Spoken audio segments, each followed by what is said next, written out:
చిన్న ప్రార్థన చేసుకుందామండి. చిన్న ప్రార్థనతో దేవుని యొక్క మాటలు వినడానికి మనందరం సిద్ధపడదాం. దయచేసి అందరూ తలలో వంచి ప్రార్థనలోకి వించవలసిందిగా కోరుతున్నాను. ప్రేమ కలిగిన పరలోకమందున్న కన్న తండ్రి, దేవా, తండ్రి అనడానికి గతిలేని అల్పులమైన మాయడల మీ ఉన్నతమైన శ్రేష్టకరమైన ప్రేమను కృపను చూపిస్తూ తండ్రి, మేము మీకు లోబడకపోయినా మీరు మమ్మల్ని ప్రేమిస్తూనే మీ యొక్క చల్లని కాపుదలలో మమ్మల్ని అందరినీ భద్రపరుస్తూ బ్రతికిస్తున్న విధానం బట్టి ప్రభువైన యేసుక్రీస్తు వారి పేరిట మా హృదయపూర్వకమైన కృతజ్ఞతాస్తుతులు స్తోత్రాలు మీకే చెల్లించున్నాం తండ్రి. ఇప్పటి వరకు మీరు అనుగ్రహించిన ఈ చక్కని సమయంలో పాటల చేత మీ నామమును స్తుతించుకున్నాం. అలాగే ఈ సమయంలో మీ శ్రేష్టమైన పాదాల చెంతకు వచ్చి మీ విలువైన మాటలను పరిశీలించడానికి మేమందరం సిద్ధపడుతుండగా వినడానికి సిద్ధపడుతున్న మా అందరితో మీరే మాట్లాడమని వేడుకుంటున్నాను. మీరు మాట్లాడితే మీ మాటలు వచ్చి అద్భుతకరంగా మాకు అర్థమవుతుంది తండ్రి. మీ మాటలు మా జీవితాలను ఎంతగానో మీకు అంకితం చేసుకునేలాగా మమ్మల్ని ప్రేరేపిస్తాయి తండ్రి. మీరే అటు గొప్ప సహాయాన్ని మాకు దయచేస్తాను ఆశిస్తూ వింటున్న వారికి మంచి ఆసక్తిని దయచేయండి. వివరిస్తున్న దీనుడైన నాకు కావలసిన జ్ఞానము దయచేసి మా అందరి ద్వారా మీరే మహిమను పొందుకోమని వేడుకుంటూ మీ ఆత్మ సహాయాన్ని ఆశిస్తూ ఈ ప్రార్థన విన్నపములన్నీ మా ప్రభువును ప్రేరక్షకుడైన యేసుక్రీస్తు వారి యొక్క శ్రేష్టమైన నామములో వినయముతో బ్రతిమలాడి అడిగి వేడుకొనుచున్నాము తండ్రి, ఆమేన్. దేవాది దేవుడిచ్చిన ఈ చక్కటి సమయాన్ని బట్టి దేవుని ఎంతగానో స్తుతించుకుంటూ పరమ తండ్రికి ప్రభు అయిన యేసుక్రీస్తు వారి పేరిట నా హృదయపూర్వకమైన కృతజ్ఞతాస్తుతులు స్తోత్రాలు చెల్లించుకుంటూ దేవుని యొక్క మాటలను ఆలకిస్తున్న దేవుని పిల్లలైన మీ అందరికీ నా హృదయపూర్వకమైన వందనాలండి. అందరికీ వందనాలు. ఈ సమయంలో మనందరము దేవుని పాదాల చెంతకు చేరి ఉన్నామని గుర్తించుకోవాలి. ఎక్కడికి వచ్చాం? మనందరం దేవుని పాదాల చెంతకు వచ్చాం. ఇప్పుడు దేవుని యొక్క మందిరంలోనికి, దేవుని యొక్క పాదాల చెంతకు మనం వచ్చినప్పుడు మన ప్రవర్తన ఎలా ఉండాలో, మన యొక్క మనసు ఎక్కడ ఉండాలో క్రైస్తవులమైన మనందరికీ తెలుసు. దేవుని మందిరానికి వచ్చిన మనుషులమైన మన మనస్సు ఎక్కడ ఉంచుకోవాలి? దేవుని మాటలు వినేటప్పుడు అంటే మనిషి మందిరంలో ఉండాలి, మనసేమో లోకములో ఉండాలి. అంతేనంటారా? బైబిల్ని పట్టుకొని మందిరంలోనికి వచ్చిన తర్వాత మనుషులుగా మనం ఇక్కడ ఉండాలి, మనుషులతో మన మనస్సులు కూడా మందిరంలోనే ఉండాలి. మరి మీ మనస్సులు మందిరంలో ఉన్నాయా, లేకపోతే మందిరం బయట తిరుగుతున్నాయా? మందిరంలో ఉన్నాయా? మంచిది. మీ మనస్సులతో దేవుని మాటలను ఆసక్తితో వినాలని, దేవుని యొక్క మాటలను మనందరము ఆలోచిస్తూ అర్థం చేసుకుంటూ ఉన్నతమైన దేవుని యొక్క మాటలు దాగి ఉన్న భావాలను మనం అర్థం చేసుకుంటే దేవుని గురించి కానీ దేవుని యొక్క ఆలోచనల గురించి కానీ చాలా ఉన్నతంగా మనకు అర్థమవుతాయి. దేవుని మాటలు చాలా గొప్పవండి. మీరు వింటున్న ఈ దేవుని మాటలు చాలా గొప్పవి, అవి చాలా విలువైనవి. విలువైన ఈ మాటలను మనం ఏం చేయాలంటే ఆసక్తితో వినాలి, మనసును దాచుకోవాలి. మనసును దాచుకున్న మాటల ప్రకారము అనుసరించి జీవించాలి. మనసును దాచుకున్న ఈ మాటలను మనం అనుసరించి జీవించాలి. అయితే విచిత్రంగా కనబడుతున్న విషయం ఏమిటంటే విలువైన విషయాలు చేతుల్లో ఉంటున్నాయి కానీ చేతల్లోకే రావట్లేదు. నా మాట మీకు అర్థమైంది అనుకుంటున్నాను. దేవుని విలువైన విషయాలు ఎక్కడున్నాయి? మీ చేతుల్లోనే ఉన్నాయి, చేతల్లోకి రావట్లా. అంటే ప్రవర్తనలో మాటలు, దేవుని యొక్క మాటలు కనిపించట్లేదు. కానీ మనం అలా ఉండకూడదు, మన బ్రతుకులు, మన జీవితాలు అలా ఉండకూడదని దేవుడు కోరుకుంటూ చాలా ఉన్నతమైన విషయాలను దేవాది దేవుడు మనతో మాట్లాడుతున్నాడు. ఈరోజు మీకు అందరికీ నేను తెలియపరచాలని ఆశించిన అంశం ఏమిటంటే, చాలా జాగ్రత్తగా వినండి. ఈ అంశం మనందరికీ చాలా ప్రాముఖ్యమైనది. ఈ అంత్య దినాలుగా లేదా ప్రపంచపు ముగింపు దినాల్లోనికి ప్రవేశించిన క్రైస్తవులమైన మనందరికీ చాలా ప్రాముఖ్యమైన విషయం ఈరోజు మనం నేర్చుకోబోతున్న అంశం. ఏంటి ఆ అంశం ఏమంటే, నీ పక్షముగా దేవుడున్నాడు, మరి దేవుని పక్షంగా నీవున్నావా?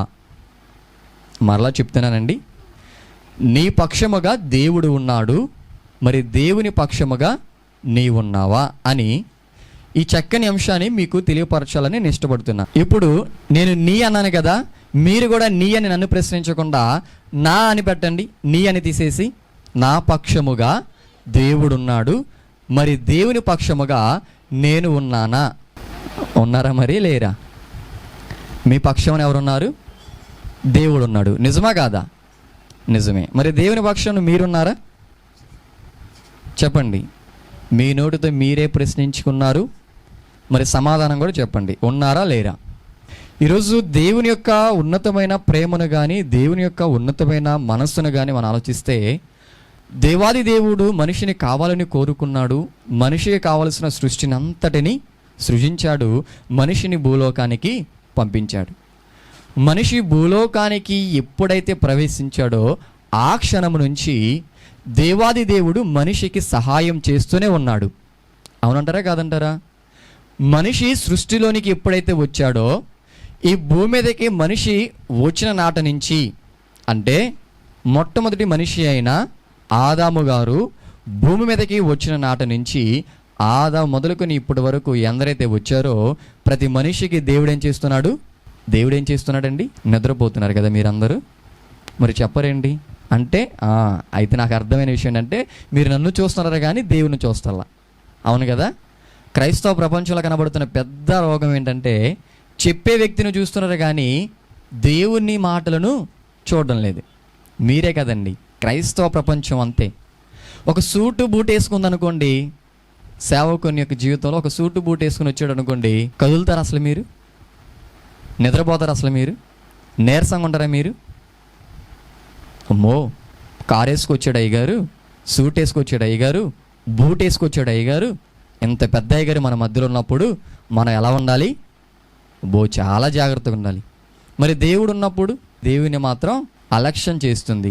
అవునంటారా కదంటారా? మరి మీరేం చేస్తున్నారు? నన్ను చూస్తూ దేవుని అలక్ష్యం చేస్తున్నారా? దేవుని చూస్తూ నన్ను అలక్ష్యం చేస్తున్నారా? కొద్దిసేపు నన్ను పక్కనే పెట్టి దేవుణ్ణి చూడండి, దేవుని మాటలను పరిశీలించండి, దేవుని మాటలను ఆలకించండి. చెప్పండి. ఇప్పుడు సృష్టి పుట్టినది మొదలుకొని లేదా సృష్టిలోనికి మనిషి వచ్చిన నాట నుంచి దేవాది దేవుడు ఏం చేస్తున్నాడంటే మనిషికి సహాయం చేస్తూనే వస్తున్నాడు. ఇజ్రాయేల్ ప్రజలు మనందరికీ తెలుసు. వారి జీవితాన్ని పరిశీలిస్తుంటే ఐగుప్తు దేశంలో ఫరో రాజ్యము క్రింద, ఫరో బానిసత్వములో, ఫరో అధికారము క్రింద ఇజ్రాయేల్ సైన్యం అంతా ఏం చేయబడుతుందంటే నలిగిపోతుంది. ఏం చేయబడుతుందండి? నలిగిపోతుంది. తింటాకి సరైన తిండి లేదు, త్రాగడానికి సరైన నీరు కూడా వారికి అందడం లేదు. అంత బానిసత్వంలో నలిగిపోతున్న వారిని దేవుడు చూశాడు. వారి పక్షమున దేవుడు నిలబడ్డాడు. ఇజ్రాయేలును దేవుడు ఎన్నుకున్నాడు. ఇజ్రాయేల్ ప్రజలను దేవుడు కోరుకొని వారి మూలుగలను దేవుడు ఆలకించి ఇజ్రాయేల్ పక్షమున దేవాది దేవుడు ఒక నాయకుడిని ఏర్పాటు చేయడు. ఆ నాయకుని పేరే మోషే. మోషే గారిని ఎన్నుకున్నాడు, మోషే గారిని పంపించాడు. పంపించిన తర్వాత ఐగుప్తు దేశంలో దేవాది దేవుడు ఎన్నో కార్యాలను జరిగించాడు. ఎంతో ఇజ్రాయేల్ పక్షం నిలబడి ఫరో రాజును ఎంతో తెగులు చేత ఇబ్బంది పెట్టి ఆ బానిసత్వం నుంచి ఇజ్రాయేల్ ప్రజలకు విడుదల కలిగించాడు. ఇజ్రాయేల్ ప్రజలకు విడుదల కలిగింది. బయలుదేరారు. ఎక్కడికి బయలుదేరారండి? ఐగుప్తు దేశాన్ని విడిచి పాలు తేనెలు ప్రవహించు కనాను దేశానికి ప్రయాణమయ్యారు. ప్రయాణమైన ఆ ప్రయాణాన్ని మనం పరిశీలిస్తుంటే సాగిపోతున్నారు. ముందుకెళ్తున్న కొద్దీ ఒకానొక రోజు ఏమైందంటే వారి కళ్ళ ముందు ఒక సముద్రము ఎదురయ్యింది. ఏమెదురైందండి? సముద్రం ఎదురయ్యింది. ముందు చూస్తే సముద్రం ఉంది. అయ్యో, సముద్రం దగ్గరికి వచ్చాము, సముద్రంలో మునిగిపోవాలేమో అని భయపడుతూ, బాధపడుతూ, ఏడుస్తూ మోషే గారి మీద సనుగుతుంటే, ముందు సముద్రం మీద ఇలా దృష్టి ఉంచి ఏడుస్తుంటే వెనక నుంచి ఒక సౌండ్ వినపడుతుంది. వెనక నుంచి ఒక వార్త వచ్చింది. ఏంటయ్యా అంటే, ఫరో రాజు మిమ్మల్ని పంపించాడు, కానీ పంపించిన ఆ ఫరో రాజు ఏం చేశాడంటే మరలా తన సైన్యాన్ని మీ మీదకు పంపిస్తున్నాడు. వెనకాల ఏమొస్తుందో తెలుసా? ఫరో యొక్క సైన్యము రథాల మీద పరుగులు తీస్తూ వస్తుంది అని ఒక వార్త వినబడింది. ఇప్పుడు చెప్పండి, ముందేమో సముద్రం, వెనకాలేమో సైన్యం, మధ్యలో ఇజ్రాయేలీలు. ఎలా ఉంటుంది ఈ సిచ్యువేషను? ముందేమో సముద్రం, వెనకాలేమో సైన్యం. ఫరో సైన్యం వచ్చేస్తుంది. ఎందుకు వస్తున్నారంటే ఇజ్రాయేల్ ప్రజలను మరలా వెనక్కి తీసుకెళ్ళాలి. ఒకవేళ వెనక్కి రాకపోతే అక్కడే లేపేయాలి. ఇదే ధ్యేయంతో పరుగున వస్తున్నాయి రథాలు. ఇప్పుడు చూడండి ఇజ్రాయేల్ ప్రజలకు ఎంత కష్టం వచ్చిందో. ముందుకెళ్ళినా చచ్చిపోతారు, అలానే వెనక్కి వెళ్ళినా చచ్చిపోతారు. ఇప్పుడు దేవాది దేవుడు వీరి పక్షాన నిలబడి ఆ యొక్క సముద్రాన్ని 2 పాయలుగా దేవుడు చేయించే కాలక్రమంలో దేవాది దేవుని యొక్క ప్రేరేపణ చేత నాయకుడైన మోషే గారు ఇజ్రాయేల్ ప్రజలతో మాట్లాడుతున్న ఒక అద్భుతకరమైన మాటను మీ పరిశుద్ధ గ్రంథాన్ని తెరిచి మీరందరూ చూడగలిగితే, మీ పరిశుద్ధ గ్రంథాన్ని తెరిచి నిర్గమాకాండము 14వ అధ్యాయము 13-14 వచనాలు చదవండి. మోషే గారు ఇజ్రాయేల్ ప్రజలతో చెబుతున్న ఒక చక్కని ధైర్యపరిచే మాటను మీరు చదవగలిగితే నిర్గమాకాండము 14వ అధ్యాయము 13-14 వచనాలు. అందుకు మోషే, భయపడకుడి, యెహోవా మీకు నేడు కలుగజేయు రక్షణను మీరు ఓరక నిలుచుండి చూడుడి. మీరు నేడు చూచిన ఐగుప్తీయులను ఇక మీదట మరి ఎన్నడూను చూడరు. ఏం జరుగుతుందో తెలుసా? ఏం చేయబోతున్నాడో తెలుసా? దేవుడు 14 వచనం అంటున్నాడు, యెహోవా మీ పక్షమున యుద్ధము చేయును. యెహోవా ఏం చేస్తున్నాడంట? యెహోవా ఏం చేస్తున్నాడండి? ఇజ్రాయేల్ పక్షమున దేవుడు యుద్ధం చేస్తున్నాడు. దేవుని ప్రమేయం రాకుండా, దేవుడు కల్పించుకోకుండా ఇజ్రాయేలే వెనుక తిరిగి, ఇజ్రాయేలే ఎదురు తిరిగి ఐగుప్తులను ఓడించడానికి యుద్ధం చేస్తే గెలిచేవారంటారా, ఓడిపోయేవారంటారా? ఇజ్రాయేలు గెలిచేవాడంటారా, ఓడిపోయేవారంటారా? వాళ్ళు గెలవలేరు. దేవుని ప్రమేయం లేకపోతే వారు గెలవలేరు. అయితే ఇప్పుడు ఇక్కడ ఏం జరుగుతుందంటే, మోషే గారు ఏమంటున్నాడంటే, యెహోవా మీ పక్షమున యుద్ధము చేస్తాడు. మీరు జరిగేదంతా చూడండి, మీరు యుద్ధం చేయవసరలా, దేవుడు మీ పక్షాన ఉన్నాడు. మీ పక్షాన దేవుడు ఏం చేస్తున్నాడు? యుద్ధం చేస్తున్నాడు. దేవుడు చెప్పిన మాట ప్రకారంగా ఇజ్రాయేల్ ప్రజలను సముద్రం దాటించారు. సముద్రం దాటిన తర్వాత ఫరో సైన్యము సముద్రము నడి మధ్యకు రాగానే మరలా దేవుడు ఏం చేశాడు తెలుసా? చెప్పాడు కదా యుద్ధం చేస్తానని. యుద్ధం చేస్తున్నాడు. చూడండి, అదే 14వ అధ్యాయము 24 వచనం చదవండి. నిర్గమాకాండము 14వ అధ్యాయము 24-25 వచనాలు మనం చదువుతుంటే, అయితే ఈ వేకువ జామున యెహోవా ఆ అగ్ని మేఘమైన స్తంభము నుండి ఐగుప్తుల దండు వైపు చూచి ఐగుప్తుల దండును కలవరపరిచి వారి రథచక్రములు ఊడిపడినట్లు చేయగా వారు బహు కష్టపడి తోలుచుండిరి. అప్పుడు ఐగుప్తీయులు ఇజ్రాయేలుల ఎదుట నుండి పారిపోదుము రండి, యెహోవా వారి పక్షమున మనతో యుద్ధము చేయుచున్నాడని చెప్పుకుంటున్నారు. చూడండి, ఎవరు ఈ మాటలు మాట్లాడుకున్నది? ఎవరు చెప్పుకుంటున్నారు? ఐగుప్తులు చెప్పుకుంటున్నారు. ఏమని చెప్తున్నారో చూశారు. 25వ వచనంలో చూడండి, వారు రథచక్రాలు ఊడిపోతుంటే వారు రథచక్రాలను తోలుటానికి ఎలా ఉన్నారంటే బహు కష్టపడుతున్నారు. కష్టపడుతూ అనుకుంటున్నారు ఒకరితో ఒకరు. ఐగుప్తులు అంటున్నారు, ఇజ్రాయేలుల ఎదురు నుండి మనం ఏం చేయాలి? ఎందుకు వచ్చారు మీరు ఐగుప్తులారా, మీరు ఎందుకు వచ్చారు ఎక్కడికంటే పారిపోతున్న ఇజ్రాయేలును పట్టుకోవాలి, ఇజ్రాయేలును పట్టుకొని వారి దేశానికి తీసుకెళ్ళిపోవాలని వచ్చారు. వచ్చిన వారు ఏం మాట్లాడుతున్నారు చూసారు? రండి, వారిని పట్టుకొని తీసుకెళ్ళిపోదాం అంటలా. వారి ఎదురు నుంచి ఏమైపోవాలి? పారిపోవాలి. ఎందుకు పారిపోవాలంటే యుద్ధం జరుగుతుంది. ఏం జరుగుతుందండి? యుద్ధం ఎవరు చేస్తున్నారు? యెహోవాయే ఇజ్రాయేలు పక్షమున యుద్ధం చేస్తున్నాడు. కాబట్టి మనము ఈ యొక్క యుద్ధంలో గెలవలేము, మనం పారిపోదాము రండని ఒకరితో ఒకరు చెప్పుకొనుచున్నారు. ఎవరు చేస్తున్నారు యుద్ధం? యెహోవా చేస్తున్నారు. అక్కడ మోషే గారు చెప్పాడు ఏమని? మీరు భయపడకండి, ఎందుకంటే మిమ్మల్ని నడిపించిన యెహోవా ఉన్నాడు చూశారు, మిమ్మల్ని నడిపించిన దేవుడు ఉన్నాడు చూశారు, ఆ దేవాది దేవుడే మీ పక్షమున యుద్ధం చేస్తున్నాడు అన్నాడు. యుద్ధం చేస్తాడని చెప్పాడు అక్కడ. అలా చెప్పినట్లే దేవుడు ఇక్కడ ఏం చేస్తున్నాడు అంటే యుద్ధం చేస్తున్నాడు. ఇజ్రాయేల్ పక్షమున దేవుడు నిలబడ్డాడు. ఇజ్రాయేల్ పక్షమున దేవుడు ఉన్నాడు. యెషయా గ్రంథము 26వ అధ్యాయము 12వ వచనాన్ని కూడా చదవండి. యెషయా గ్రంథము 26వ అధ్యాయము 12వ వచనాన్ని కూడా ఒకసారి మీరు చదవగలిగితే, యెహోవా నీవు మాకు సమాధానము స్థిరపరచుదువు.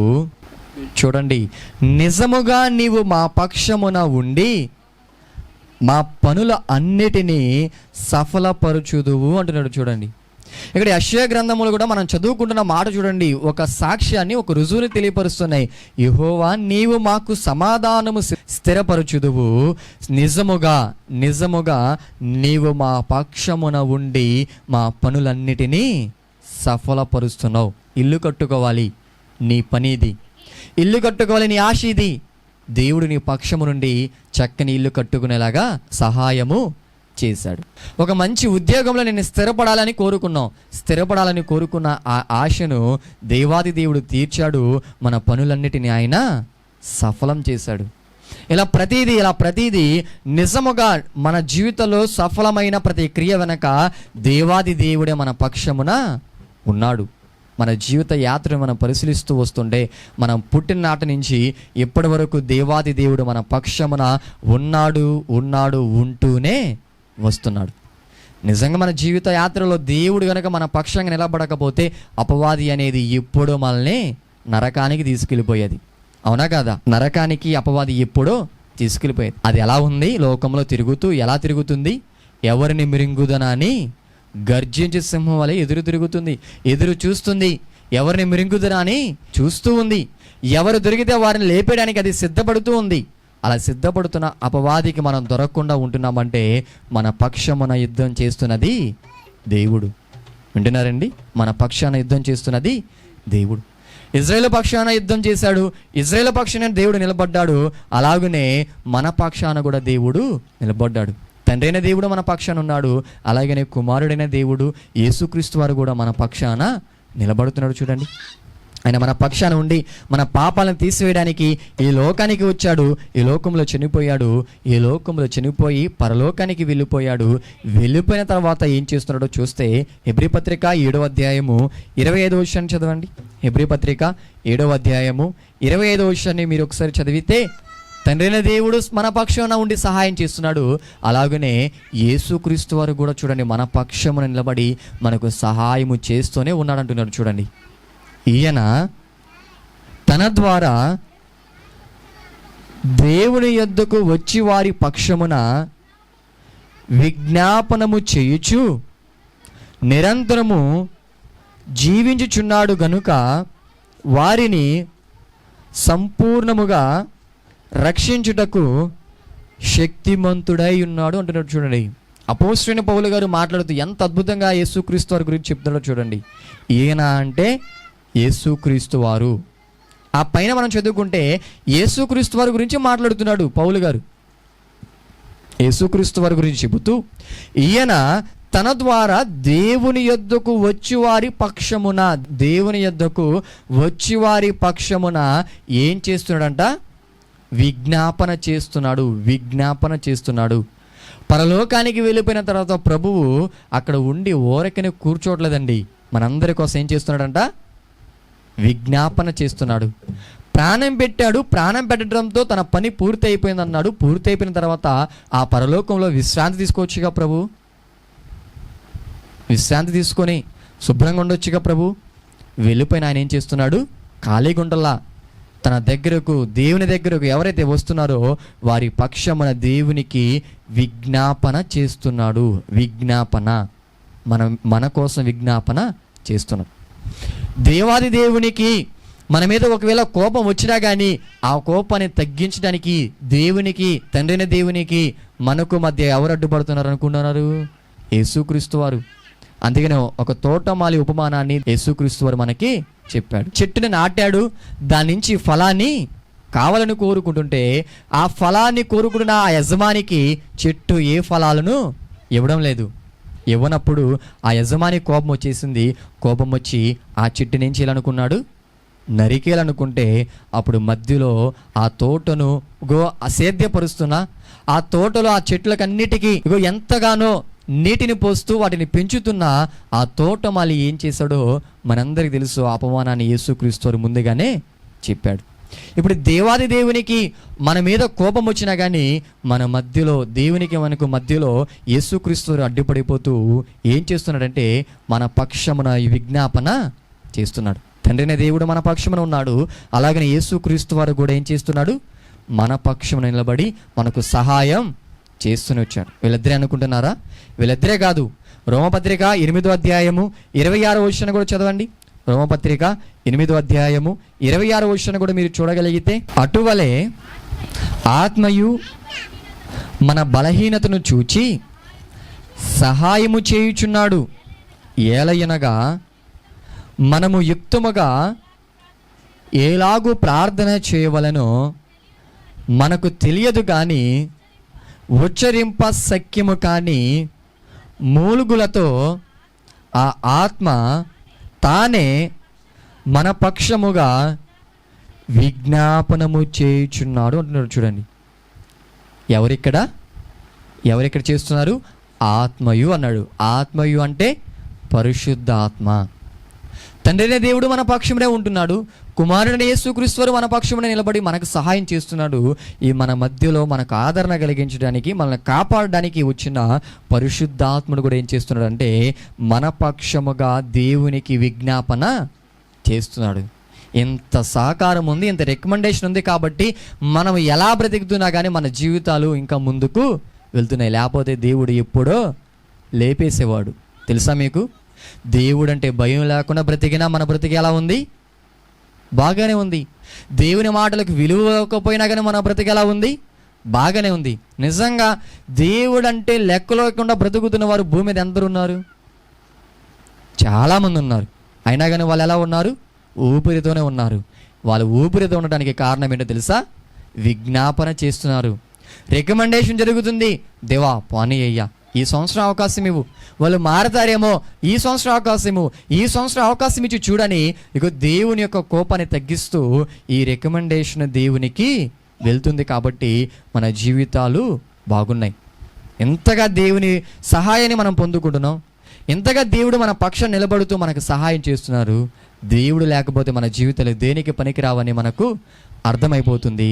అయితే దేవుని పక్షముగా మనం ఎంతమంది నిలబడ్డామంటే నిజంగా మిమ్మల్ని మీరు ప్రశ్నించుకున్నా, నన్ను నేను ప్రశ్నించుకున్నా, మనందరి గురించి చెప్పే ఏకైక మాట ఏంటో తెలుసా?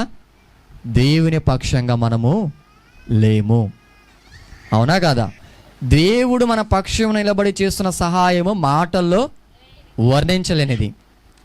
దేవుడు మన పక్షము నుండి మనకు చేస్తున్న సహాయాన్ని పరిశీలిస్తుంటే అది మన జీవితకాలం అంతా కూర్చొని ఏ పని చేయకుండా కేవలం దేవుని ప్రేమను, దేవుని సహాయాన్ని వర్ణిస్తూ కూర్చున్నా కానీ మన జీవితకాలం సరిపోదు. అంత గొప్ప సహాయం మన దేవుడు మనకు చేస్తున్నాడు. అంత సహాయం చేస్తున్న దేవుని పక్షమున మనం నిలబడుతున్నామంటే లేదు. ఏదో ఆదివారం ఒకటే. ఎలా వస్తున్నారో తెలుసా? క్రైస్తవులుగా అందరూ ఎలా వస్తారో తెలుసా? మీరున్నారో లేదో నాకు తెలియదు కానీ ఎలా ఉందంటే ఈరోజు ప్రపంచము ఆదివారం గనుక ఏం చేయాలి? ఆదివారం గనుక ఆరాధనకు వెళ్ళాలి. నా బ్రతుకులో నా దేవుని కోసం ఆరాధనకు వెళ్ళాలన్న వాళ్ళు ఎవరైనా ఉన్నారా? లేరు. దేవుని కోసం ఆరాధనకు వెళ్ళాలన్న వాళ్ళు చాలా తక్కువ మంది. ఇంకొక విషయం చెప్తా. క్రైస్తవ ప్రపంచం ఎంత దిగజారిపోయిందంటే క్రైస్తవ ప్రపంచము దేవుని పక్షంగా నిలబడలేదని చెప్పడానికి ఒక గొప్ప కారణం ఏంటో చెప్పమంటారా? ఏ రోజైనా కానీ ప్రార్థన పెట్టకుండా ఉన్న రోజున, అంటే మీకు అర్థమవడానికి బుధవారం కానీ, శనివారం కానీ, ఆదివారం కానీ మినహాయించి ఈ 3 రోజులు వదిలిపెట్టేసి మిగతా రోజులు ఉన్నాయి కదా. ఏ రోజులు? సోమవారం, మంగళవారం, గురువారం, శుక్రవారం. బుధవారం ప్రార్థన జరుగుతుంది, మిమ్మల్ని రమ్మని పిలుస్తున్నాం. శనివారం ప్రార్థన జరుగుతుంది, మిమ్మల్ని రమ్మని పిలుస్తున్నాం. ఆదివారం ప్రార్థన జరుగుతుంది, మిమ్మల్ని రమ్మని పిలుస్తున్నాం. మిమ్మల్ని పిలిస్తేనే మీరు వస్తున్నారు.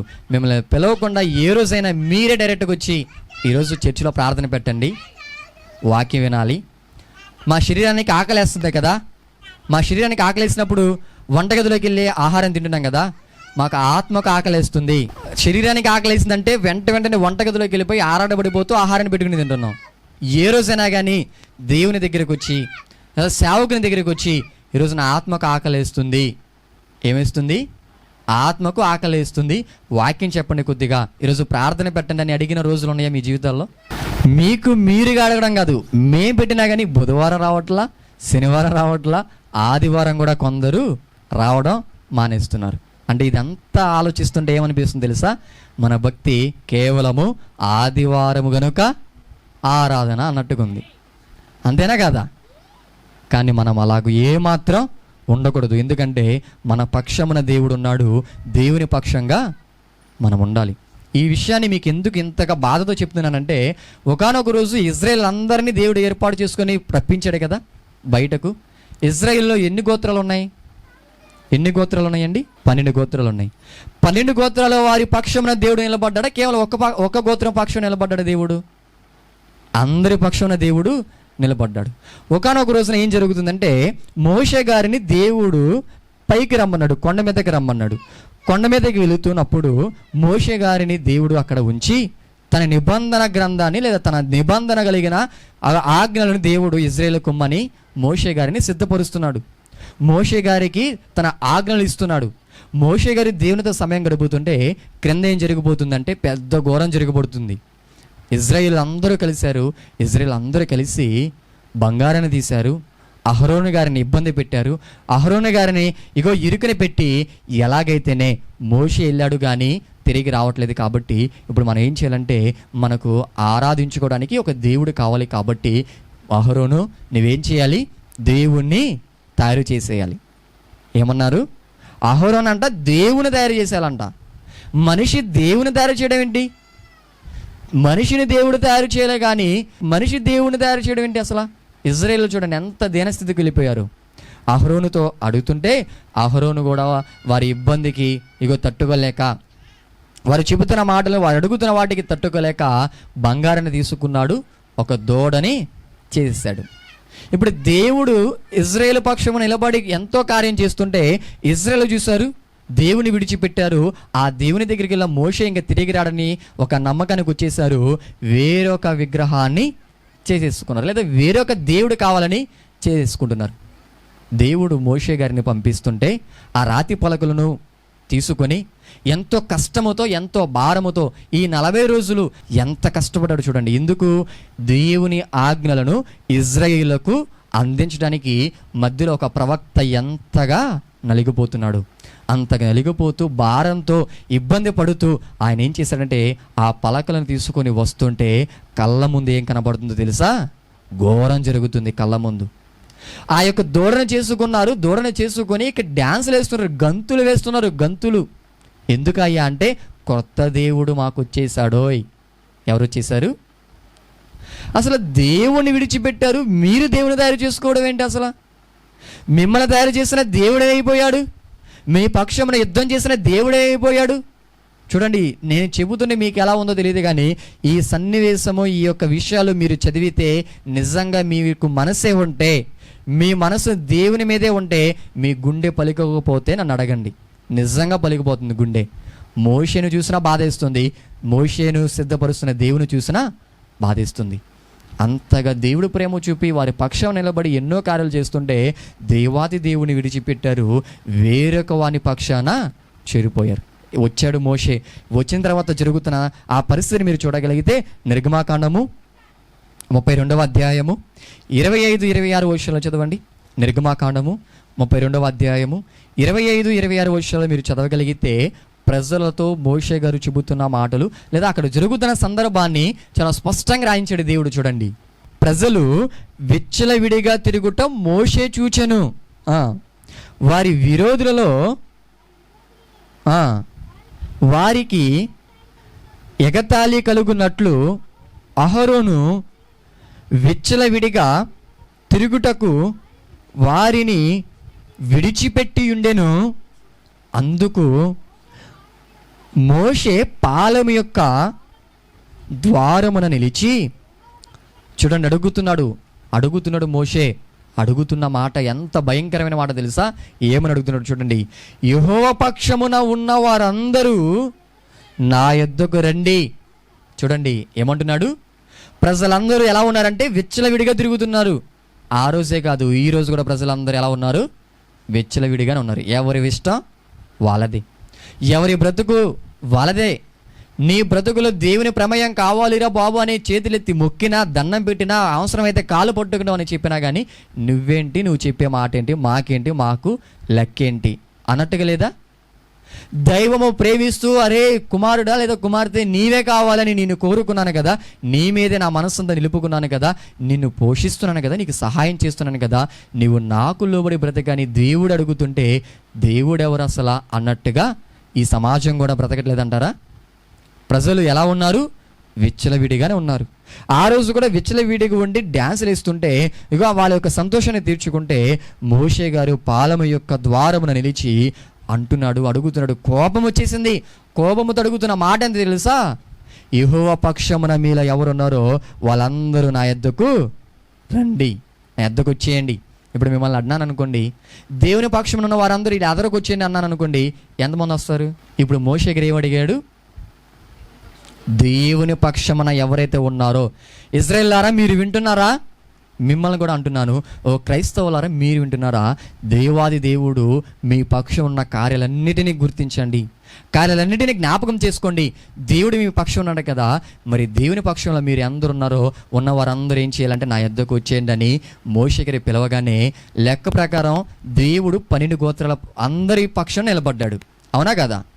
12 గోత్రాల పక్షాన దేవుడు నిలబడితే దేవుని పక్షం కూడా ఎంతమంది నిలబడాలి? 12 గోత్రాలు నిలబడాలి. కానీ ఎన్ని గోత్రాలు వచ్చాయి చూడండి, ఎన్ని గోత్రాలు వచ్చాయి చెప్తున్నారు చూడండి. నా యొద్దకు రండి అని అనగా లేవీయులందరూ అతని యొద్దకు వచ్చిరి, అతని యొద్దకు కూడి వచ్చారు. ఎన్ని గోత్రాలు? 12 గోత్రాలు. వచ్చినవి ఎన్ని గోత్రాలు? అర్థమైందా నా మాట మీకు? 12 గోత్రాలు ఉంటే 12 గోత్రాల వారికి దేవుడు సహాయం చేస్తూనే వస్తుంటే 12 గోత్రాల వారు దేవుని సహాయాన్ని పొందుకుంటే దేవుని పక్షంగా నిలబడి దేవుని తరపున బ్రతకడానికి వచ్చిన వారు ఎంతమంది అంటే కేవలము ఒక్క గోత్రమా? మిగతా 12 గోత్రాలు ఏమైపోయాయండి? దేవుని సహాయాన్ని మాత్రమే పొందుకున్నాయి, కానీ దేవుని పక్షాన వారు నిలబడలేదు. ఇప్పుడు ఈ మాట చదివిన తర్వాత మీకు బాధ వేసిందా లేదా? అందరి పక్షాన దేవుడు ఉన్నాడు, కానీ దేవుని దగ్గరికి వచ్చే వాళ్ళంగా ఎంతమంది అంటే ఒక్కొక్కలే వస్తున్నాం. దేవునికి మనిషి ఎంత అన్యాయం చేస్తున్నారో చూడండి. ఏమీ తోచినట్టుగా, ఏమీ తెలియనట్లుగా మన బ్రతుకు అలా ముందుకు తీసుకెళ్ళిపోతున్నాం అంతే. అసలు దేవుని యొక్క ఆలోచనలు కానీ దేవుని కష్టాన్ని కానీ గుర్తించి బ్రతికామంటే మీరు అడుగుతారు, అసలు దేవునికి ఏం కష్టం ఉంటుంది? మనిషికి కష్టం వస్తే మనిషి కష్టాన్ని దేవుడు తీరుస్తాడు. మనిషి కష్టాన్ని తీర్చడానికి మాత్రమే దేవుడు ఉన్నాడు. అసలు దేవుని కష్టం ఏముంది? దేవుని పక్షాన మనం నిలబడవలసిన పరిస్థితి ఏముందని మీరు అమాయకంగా నటిస్తూ తింగరి ప్రశ్నలు వేస్తారు. మీరంటే మీరే కాదు, క్రైస్తవులు అలాగే ఉంటారు. దేవుని కష్టాన్ని గుర్తించి బ్రతికే వారు అందరూ ఉన్నారు. దేవునికి కూడా కష్టం ఉందని, దేవుని గుండెలో కూడా గాయం ఉందని అర్థం చేసుకున్నవారు ఎందరు ఉన్నారయ్యా అంటే అర్థం చేసుకున్నవారు చాలా తక్కువ మంది ఉన్నారు. మనకు అర్థమయ్యి ఉంటే మనం కూడా అర్థం చేసుకునే స్థితిలో ఉంటే ఆ మోషే గారిలాగా ఉండేవాళ్ళం, కానీ మనకు కూడా అర్థం అవ్వలేదు. ఇప్పుడు చూడండి, ఇశ్రాయేలులో అందరినీ ఆయన అడుగుతుంటే కేవలము ఒకే ఒక గోత్రము యెహోవా పక్షమున నిలబడినది. అది పూర్వకాలంలో జరిగితే యేసుక్రీస్తు వారి కాలంలో కూడా చూస్తుంటే, యేసుక్రీస్తు వారి కూడా జీవితాన్ని కూడా మనం చూస్తుంటే అందరూ ఉన్నా కానీ దేవుని పనిని సంపూర్తిగా నెరవేర్చడం కోసము బలి అయిపోయినది యేసుక్రీస్తు వారు ఒక్కడు మాత్రమే. యేసుక్రీస్తు వారు ఒక్కడే బలి అయిపోయాడు. యేసుక్రీస్తు వారి ఉన్న కాలంలో కానీ, యేసుక్రీస్తు వారు ఉన్న ఆ పరిసర ప్రాంతంలో ఉన్న ప్రజల్లో కానీ మనం పరిశీలిస్తుంటే పగలంతయు దేవుని యొక్క పరిచర్య, రాత్రంతా దేవునితో మాట్లాడడం. ఎవరు చేశారు ఈ పని? యేసుక్రీస్తు వారు. పగలంతా దేవుని మాటలు చెప్పడం, రాత్రి వచ్చేటప్పటికి దేవునితో మాట్లాడుకోవడం. మిమ్మల్ని చేయమంటే చేస్తారండి? పగలంతా దేవుని మాటలు వినండి, రాత్రి అంతా నిద్రపోకుండా ప్రార్థన చేయండి అన్నాను అనుకోండు, చేస్తారా? మీ చేతుల్లో ఏముంటే అది ఇచ్చుకొని నన్ను కొడతారు. అవునా కదా? 2 గంటలు మించితే, 1 గంట మించితే చేస్తున్న ఈ గంటలో కూడా మనం ఎలా ఉన్నామంటే చాలా బాధతున్నాం. కానీ యేసుక్రీస్తు వారు పగలంతా దేవుని పరిచర్య, రాత్రి అంతా దేవునితో ప్రార్థించడం.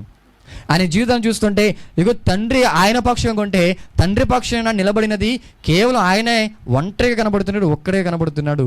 ఆయన మాటను మీరు ఒకసారి చదివితే యోహాను సువార్త 10వ అధ్యాయము 37-38 వచనాలు చదవండి. యోహాను సువార్త 10వ అధ్యాయము 37-38 వచనాలు ఒకసారి మీరు చదివితే ఆయన మాటలు చూడండి. నేను నా తండ్రి క్రియలు చేయని ఎడల నన్ను నమ్మకుడి, చేసిన ఎడల నన్ను నమ్ముకున్నాను. చూడండి, తండ్రి నా యందును నేను తండ్రి యందును ఉన్నామని మీరు గ్రహించి తెలుసుకునినట్లు ఆ క్రియలను నమ్ముడని వారితో చెప్పాను. తండ్రి నా యందున్నాడు, తండ్రి యందు నేనున్నాను. తండ్రి క్రీస్తు పక్షమునున్నాడు, క్రీస్తు తండ్రి పక్షమున ఉన్నాడు. ఇదే సాక్ష్యాన్ని ఇదే రూఢిగా గుండెల మీద చేసుకొని మనం చెప్పగలమంటే మనం చెప్పినా కానీ కేవలం అది అబద్ధమే. ఎందుకంటే మనము తండ్రి పక్షమున లేము, దేవుని కష్టాన్ని తీర్చే పనిలో మనము లేము. దేవుడు మన పక్షానే ఉన్నాడండి, మన పక్షాన ఉన్నాడు. మన పక్షాన ఉంటున్న దేవుని పక్షాన మనం కూడా జీవించాలని దేవుడు కోరుకుంటున్నాడు. అపవాది వచ్చి దేవుని ముందు నిలబడి హేళన చేసి, అపవాది వెళ్ళి దేవుని ముందు నిలబడి దేవుని ఎంత కించపరిచినా కానీ దేవునికి ధైర్యాన్ని ఇచ్చి నా పిల్లలు నా పక్షంగా ఉన్నారు అని మనల్ని చూపించేంత స్థితిలోకి మనము రాలేకపోతున్నాం. ఏదో కేవలం వినాలిగా అన్నట్లుగా మాత్రమే మనం వింటున్నాం. వీలైన మాటలను చేతిలోనే పెట్టుకున్నాం కానీ చేష్టల్లోనికి తెచ్చుకోవట్లా. అంతే మన భక్తి, అంతే మన యొక్క విశ్వాసం అన్నది. అపోస్తుల జీవితంలో కూడా వెళ్ళి చూస్తే, అపోస్తుల కార్యంలోనికి వెళ్ళి అపోస్తుల కార్యాలలో అపోస్తుల జీవితాన్ని కూడా పరిశీలిస్తుంటే, అపోస్తుల కార్యములు 5వ అధ్యాయము 14వ వచనం చదవండి. అపోస్తుల కార్యములు 5వ అధ్యాయము 14వ వచనంలో కూడా అపోస్తుల జీవితాన్ని గురించి చెప్తున్నారు. చూడండి, ప్రజలు వారిని ఘనపరచుచూ ఉండిరి, పురుషులను స్త్రీలను అనేకులు మరి ఎక్కువగా విశ్వాసులై ప్రభువు పక్షమున చేర్చబడిరి అంటున్నారు. చూడండి, ఇక్కడ ఈ వచనం చదివితే మీకు ఏమర్థమైందో నాకు తెలియదు కానీ ఇప్పుడు చూడండి ఎలా ఉంటుందంటే, ప్రజలు వారిని ఘనపరచుచుండిరి అన్నాడు కదా. ప్రజలు ఏం చేస్తున్నారంట? వారిని అన్నాడు. ఎవరిని? అపోస్తులని. అపోస్తులు ఎందుకు ఘనపరుచున్నారంటే, అపోస్తుల జీవితాన్ని చూసినా కానీ అపోస్తులు దేవుని పక్షముగా నిలబడి దేవుని కోసమే బ్రతుకుతూ యేసుక్రీస్తు వారు అప్పగించిన పనిని సంపూర్తి చేయడానికి ప్రయాసపడుతున్నారు. ఎప్పుడెప్పుడు చేస్తున్నారంటే ప్రతి దినము చేస్తున్నారు. ప్రతిరోజు ఎవరి పనులు చేస్తున్నారంటే ఈ అపోస్తులు కేవలం దేవుని పనినే చేస్తున్నారు. అందుకనే మనం చదువుకుంటాం 2వ అధ్యాయంలో, అపోస్తుల కార్యం 2వ అధ్యాయం మనం చదువుకుంటాం. ఎలాగంట? ప్రతిదినము దేవుని పని మీదే ఉంటున్నారంట అపోస్తులు. అంతగా ఉంటున్న అపోస్తులు చూసంట ప్రజలు ఏమనుకున్నారంటే వారిని ఘనపరుచున్నారంట. అపోస్తులను ఘనపరుచున్నారు. అపోస్తులు అందరూ దేవుని పక్షంగా ఉన్నారు. వారి దేవుని పక్షంగా నిలబడుతూ ప్రజలలో అనేక మందిని ప్రభు పక్షమున చేర్చుచున్నారు. ప్రజలలో అనేకులను దేవుని పక్షంగా చేర్చుచున్నారు. నీవు దేవుని పక్షంగా చేర్చేవలేదో పక్కన పెట్టు, అపోస్తుల వలె ప్రభువైన యేసుక్రీస్తు వారి వలె దేవుని పక్షంగా అసలు నిలబడ్డావా? దేవుని పక్షమనే నీవు ఉన్నావా? ఆలోచించుకుంటే మన జీవితాల్లో ఈ ప్రశ్నకు సమాధానము రాదు. వచ్చిందంటే మీ మాట అబద్ధమే. ఎందుకంటే వచ్చిందని చెప్పారంటే యేసుక్రీస్తు వారి వలె మీ బ్రతుకు ఉండాలి, యేసుక్రీస్తు వారి వలె మీ యొక్క ఆలోచన ఉండాలి, యేసుక్రీస్తు వారు చేసిన పనులన్నిటిని మీరు కూడా చేయాలి. అప్పుడే ఆ మాట అనడానికి మీరు నేను అర్హులము. ఇక్కడ చూడండి, అపోస్తుల జీవితం కూడా అలాగే అంటున్నాయి. అపోస్తుల జీవితంలో కూడా అవే నేర్పిస్తున్నాయి. వారు దేవుని పక్షంగా నిలబడ్డారు, అనేకులను ప్రభు పక్షాన చేర్చుచున్నారు. ఇలా దేవుని పక్షంగా నీవు నేను నిలబడాలని, నీవు నేను నిలబడి దేవుని నామానికి మహిమకరంగా జీవించాలని ఈరోజు దేవుడు ఇంతసేపు నీతో మాట్లాడుతున్నాడు. విన్న మాటలన్నింటినీ విన్నారు కదా, గుర్తుపెట్టున్నారు కదా. వచ్చే వారానికన్నా దేవుని పక్షంగా నిలబడి మారి వస్తారా? లేకపోతే ఇప్పుడున్న మాటలని ఇంటికి అలాగానే మర్చిపోతారా? మత్తయి సువార్త 12వ అధ్యాయము 30వ వచనం చదవండి. దేవుని పక్షంగా మనం లేకపోతే మన జీవితాలకు వచ్చే పెద్ద శాపం చూడండి. ప్రభువు చెబుతున్న మాట ఇది. మత్తయి సువార్త 12వ అధ్యాయం 30వ వచనం. నా పక్షమున ఉండని వాడు నాకు విరోధి అంటున్నాడు. చూడండి, ఎవరు మాట్లాడుతున్నారు అనుకుంటున్నారు? ప్రభువైన యేసుక్రీస్తు వారు మాట్లాడుతున్నారు. నేను అందరి పక్షాన ఉంటున్నాను కదా, నా తండ్రి కూడా అందరి పక్షాన ఉన్నాడు కదా, అందరికీ సహాయం చేస్తున్నారు కదా, మరి మా పక్షాన ఉండాలి ప్రజలందరూ అనుకుంటున్నాం కదా. మా పక్షమున ఎవరైతే ఉండరో వాళ్ళెవరంట? దేవునికి విరోధి. దేవునికి మన విరోధులమా? చెప్పండి. ఇది నా మాట కాదు, ప్రభువు మాట. దేవునికి మన విరోధులైపోతే ఏంటి మన పరిస్థితి? అంటే దేవునికి మనం విరోధులు అవ్వకుండా ఉండాలంటే దేవుని పక్షంగా మనం ఉండాలి. మనము దేవుని పక్షంగా ఉంటే దేవుని సంబంధి అవుతాం. మనం దేవుని పక్షంగా లేకపోతే దేవునికి విరోధి అవుతాము, అపవాది సంబంధికులుగానే మిగిలిపోతాం. ఈ విషయాన్ని చదివిన తర్వాత మంచి నిర్ణయాన్ని తీసుకోండి. అటువంటి సహాయాన్ని పరమ తండ్రి మనందరికీ దయచేయలాగున ఆయన శ్రేష్ఠమైన పాదాలు పట్టుకుని చిన్న ప్రార్థన చేసుకుందాం. దయచేసి అందరూ తల వంచి ప్రార్థనలోకి వించండి. చిన్న ప్రార్థన చేసుకుందాం. ప్రేమ కలిగిన పరమ తండ్రి దేవా, ఇప్పటి వరకు మీరే మాకు తోడుగుండి కొద్ది నిమిషాలు మీ విలువైన పరిశుద్ధ గ్రంథంలోనికి వెళ్ళి మీ మాటలను పరిశీలించాం తండ్రి. మా బ్రతుకులలో మేము పరిశీలిస్తూ వస్తుంటే కేవలం వినడానికి మాత్రమే పరిమితులుగా మారిపోతున్న క్రైస్తవ్యం కనబడుతుంది. దేవా, మీ మాటలను వింటూ వాటిని అనుసరించే జీవితాలు మాలో కొదువైపోయాయి. మమ్మల్ని మన్నించమని వేడుకుంటున్నాను.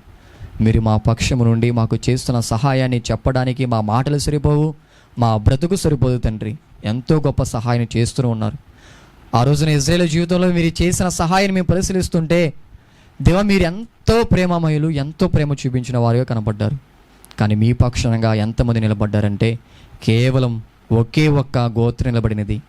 ఈరోజు మా జీవితంలో కూడా మీరు ఎంతో సహాయం చేస్తున్నారు తండ్రి. కానీ మీ పక్షాన మేము అందరం నిలబడలేకపోతున్నాం తండ్రి. మా కుటుంబంలో ఎంతోమంది ఉంటే మా కుటుంబాలే మీ పక్షంగా నిలబడలేదు. మా కుటుంబాల్లో కూడా కేవలం ఒక్కొక్కరు మాత్రమే మీ పక్షం నిలబడే స్థితిలో ఉన్నాం తండ్రి. ఆ రోజు ఇజ్రాయేలుకు ఈరోజున మాకు ఏ తేడా లేదు తండ్రి. మమ్మల్ని కూడా మరి మన్నించండి. వారి మీదకు మీ కోపం ఎలా అయితే వచ్చినదో మా మీద కూడా మీ కోపం అలాగే వస్తుంది. కానీ ప్రేమతో మమ్మల్ని మన్నించమని వేడుకుంటున్నాను. మా పక్షం నిలబడుతున్న దేవా, మీ పక్షం మేము నిలబడి మీ కష్టాన్ని, మీ యొక్క దుఃఖాన్ని తీర్చి పిల్లలుగా జీవించే భాగ్యం దయచేయమని వేడుకుంటున్నాను. నశించిపోతున్న ఎన్నో ఆత్మలను మీ చెంతకు, మీ పక్షమున చేర్చుటకు మీ కృపను, మీ దయను మా అందరికీ దయచేయమని వేడుకుంటూ ఈ యొక్క ప్రార్థన వినపములను మా ప్రభువును ప్రేరక్షకుడైన యేసుక్రీస్తు వారి యొక్క శ్రేష్టమైన నామములో వినయముతో బ్రతిమలాడి అడిగి వేడుకొనుచున్నాము తండ్రి. ఆమేన్.